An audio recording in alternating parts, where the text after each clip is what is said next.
Firstly, Happy New Year to everybody. I'm here with Ollie because there's a couple of messages we just want to get across about the course. As you know, the course has been closed a fair bit, and quite rightly so.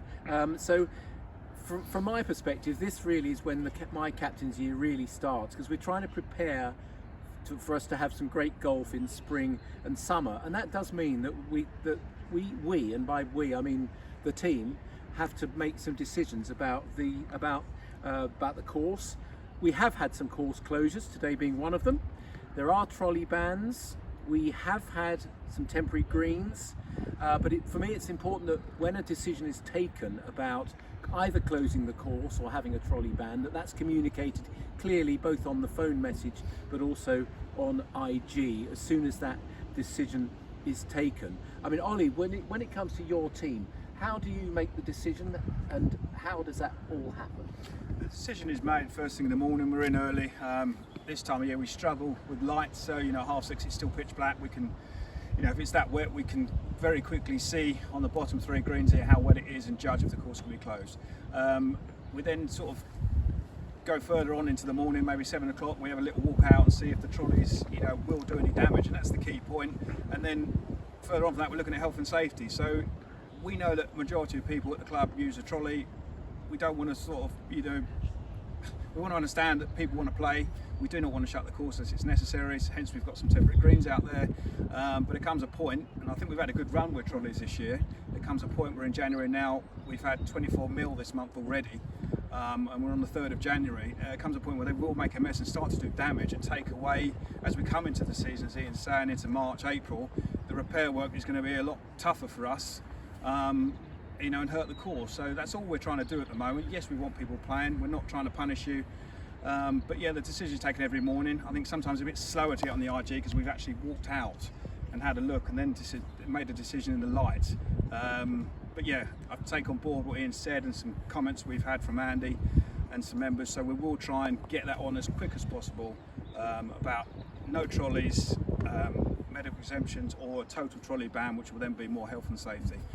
But we are always thinking about golf and you guys wanting to play. And I think it's really important. I carry a bag, and I carry 12 clubs in my bag. It's pretty heavy. I've always got at least 36 balls in my bag, which weigh a ton. But there are people I play with on a Sunday and in midweek who carry 6 clubs. So even if you think you can't carry a bag, just have a little think about, have you got a pencil bag in your loft that you could use, and just take half a dozen clubs and a couple of balls around. It really doesn't weigh very much. So just give a thought to whether you can actually carry a bag round if there is a trolley ban. And the other thing I just wanted to say about the course is, it really does annoy me when I go onto a green and there are half a dozen pitch marks there that haven't been repaired. Please, please, please don't just repair your own pitch mark, but also have a look, and if there's another pitch mark there, please repair it. When it comes to bunkers, if you go into a bunker, and on last Sunday I saw it looked like there'd been an army marching through it. There were golf shoes, there weren't dogs making the damage. Please, please rake the bunkers for the players who are coming behind you. Replacing divots obviously is something that we hopefully do automatically. Just some other things. Ollie, thank you so much for that. Great, and thank you so much to you and your team for keeping the course in great condition compared with other courses that I've played. It's great to be a member here, and you've got a fantastic team. And I'm going to mention one of your team, because James Miller contacted me and said, have we got a course record for the blue course? And I said, good question, don't know. He said, because I shot a 64, not me, James shot a 64. And so I said, well, was it on a temporary green? He said, yeah. And were the holes the big holes? And he said, yeah, they were. I said, well, in that case, I don't think we can count that as a course record. To which he said, well, actually, I did a 64 last year on the blue course where it wasn't the small hole. So I said, well, sign the card, we'll put it up. So the course record for the blue course is now 64, and if any of you can beat that, get a card, get it authorized, let me have it, we'll stick it up we'll frame it and stick it up on the wall. So well done, James, for that. My captain and pro matches start later this month. I'm very much looking forward to playing with Adam, and he can sort my swing out, and hopefully we'll be able to raise some money for the captain's charity.